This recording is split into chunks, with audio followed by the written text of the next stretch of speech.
Here is Van Diemen's Cloudburst. Now, this is a darker blue, but not a dark blue as a color. The swatch looks much darker than the writing sample.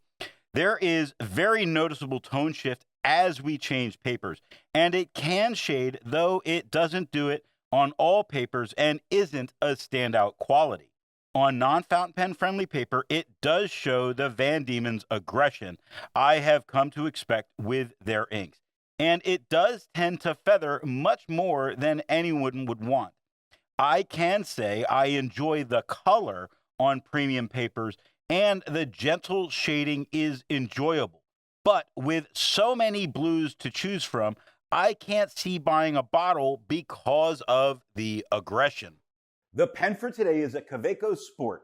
And now that we know my opinion on this ink, let's see how we got there by looking at the first writing sample done on Clairfontaine.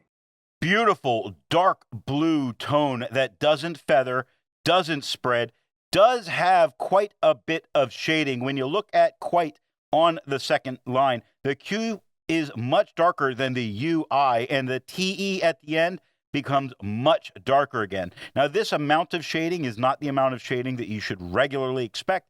Very often, we get words that are much darker throughout most of it. Looking at the back of the page, we get no bleeding and no ghosting. Van Diemen's makes more than just this one ink. So let's take a look at a few other inks from Van Diemen's. Here is Van Diemen's Pink Radish. Here is Van Diemen's Deciduous Beech. Here is Van Diemen's Tasmanian Saffron. Here is Van Diemen Hasting Caves Shimmering Ink. The second writing sample is done in a Portage Reporter notebook.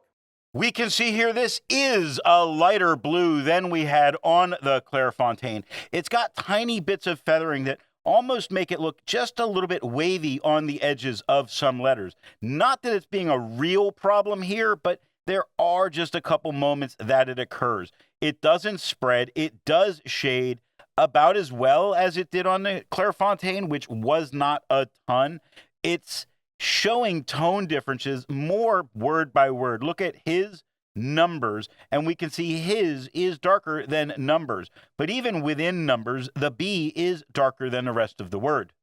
Looking at the back of the page, we get no bleeding and no ghosting. There's a lot to be learned by doing multiple chromatographies. The one on the left is done the way it's supposed to be done. A line of ink is put down to immediately put into water to show the separation of those colors, making the ink. Now the one on the right is marked with a D. This is allowed to dry for 10 minutes before it's put into water. The third writing sample is done in a national brand Steno notebook. Here we can see that the tone is just a little bit lighter than it was on the Clairfontaine. It does feather regularly. Look at Charlie, lots of feathering. Charlie, lots of feathering. Sensible, lots of feathering. It does have a tiny bit of spread. It does shade a little bit, but more as a word-to-word. Answer is lighter than procedure that's underneath it. This is, I believe, a bit more opaque in ink because it doesn't seem to be altered in tone by the tone of the paper. Looking at the back of the page, we see that this ink very regularly gets very deep into the page, never bleeding through touching the page underneath, but definitely getting very deep, showing some of that aggression. There's a minimal amount of ghosting. I do not think you would write on the back of the page based on the dotting and the ghosting together. I think it might make it hard to read both sides of notes. Resistance tests are done to see how well this ink can be expected to perform on the page, and more importantly, how hard it may be to clean from your pen. Now, the smear is allowed to dry for 3 days before testing it. In the upper left, you can see where there is highlighter. In the upper right, that is pen flush. The lower left has a 1/3 bleach solution, and the lower right has plain old water. The next writing sample is done in a Rhodia notebook.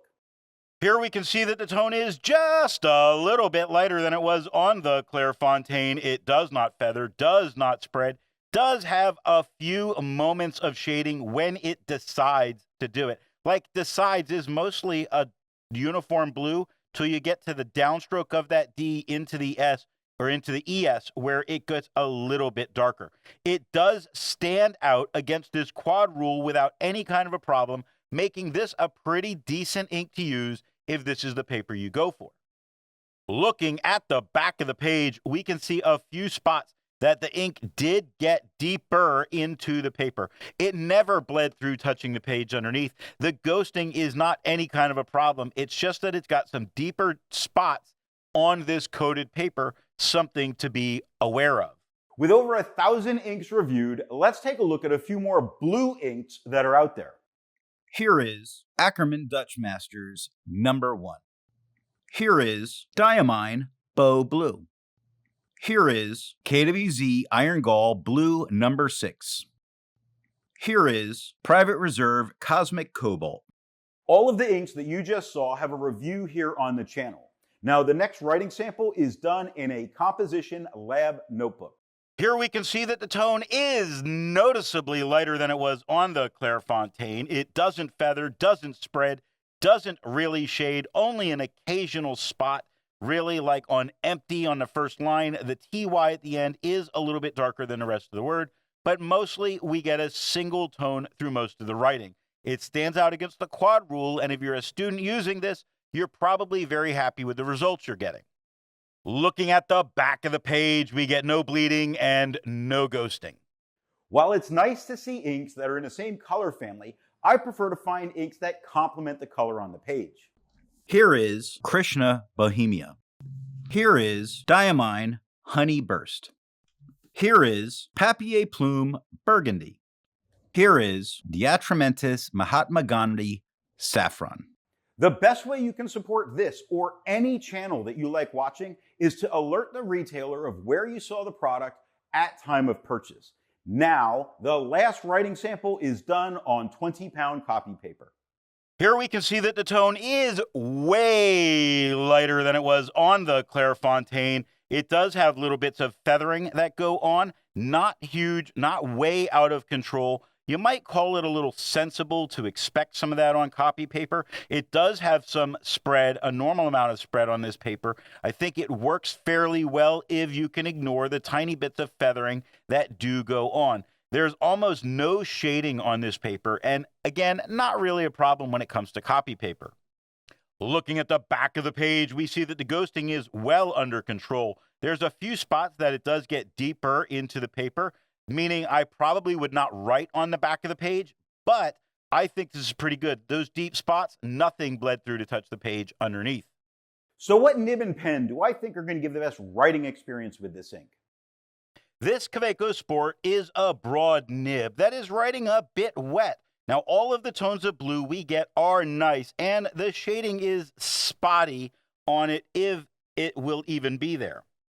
Off camera, I tried this in a dry medium, and the tone lightened, and some of the amount of shading was unchanged. So the same shading, just not a big deal. Now, if I had to choose between what I have seen, I like the slightly darker tones from the wet broad. So I say go for a wet broad or a wet medium, but only use this on premium papers.